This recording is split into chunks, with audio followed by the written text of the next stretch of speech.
Radhe Radhe. Welcome to my YouTube channel searching soul. आप सभी को करवा चौथ की हार्दिक शुभकामनाएं। करवा चौथ सिर्फ एक त्योहार या उपवास ही नहीं बल्कि एक भावना है। एक ऐसी भावना जिसमें दिखता है भारतीय स्त्रियों का अपने पति के प्रति समर्पण, निष्ठा और अनंत प्रेम। इस मॉडर्न युग में भी स्त्रियां अपने पतियों की लंबी उम्र के लिए व्रत रखती हैं। करवा चौथ का ये व्रत त्याग, समर्पण और प्रेम का सूचक है। सुख और सौभाग्य का ये व्रत कार्तिक कृष्ण पक्ष की चतुर्थी तिथि को मनाया जाता है और इस बार चतुर्थी तिथि 31 अक्टूबर मंगलवार को रात 9:30 से शुरू होकर 1 नवंबर को रात 9:29 तक है। ऐसे में उदया तिथि के अनुसार करवा चौथ का यह व्रत 1 नवंबर को रखा जाएगा।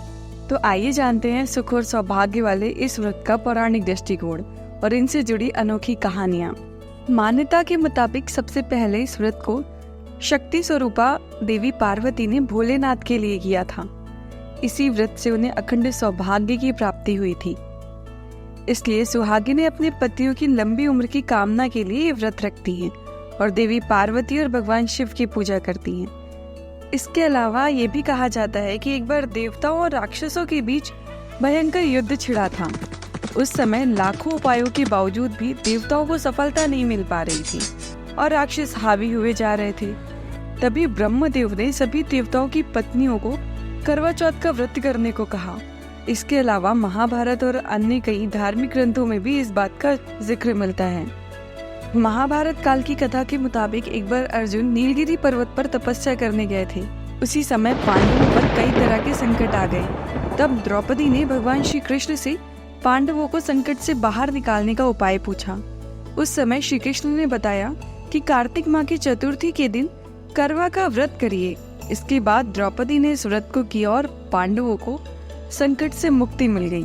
और एक और कथा बहुत ही ज्यादा प्रचलित है, वो कथा है वीरवती की। वीरवती की कथा से तो सभी परिचित होंगे। मान्यता के मुताबिक इंद्रप्रस्थपुर वैश्य शर्मा ब्राह्मण की शादीशुदा पुत्री वीरवती ने करवा चौथ का व्रत किया था। नियमों के मुताबिक उसे चंद्रोदय के बाद भोजन करना था, लेकिन वह भूख सहन नहीं कर पा रही थी। उसके भाई अपनी बहन वीरावती को इस तरह से देख नहीं पा रहे थे, इसलिए उन्होंने पीपल की आड़ में आतिशबाजी कर सुंदर प्रकाश फैलाकर चंद्रोदय कर दिया और इसी चक्कर में वीरावती ने भोजन कर लिया। इसके बाद वीरावती का पति तत्काल अदृश्य हो गया और उसे अदृश्य देख वीरावती परेशान हो गई। तभी उसे एक स्त्री ने कहा कि वो 12 महीने की हर चतुर्थी पर व्रत रख सकती है और माता से विनती कर सकती है कि उसे उसका पति वापस लौटा दे। तो इसी तरह वीरावती ने 12 महीने तक हर चतुर्थी का व्रत रखा और करवा चौथ के दिन इस कठिन तपस्या की वजह से उसका पति उसे फिर से मिल गया। अगर आपको यह वीडियो पसंद आए तो प्लीज इस वीडियो को लाइक करें, शेयर करें, कमेंट्स करें और अभी तक अगर आपने मेरा चैनल सब्सक्राइब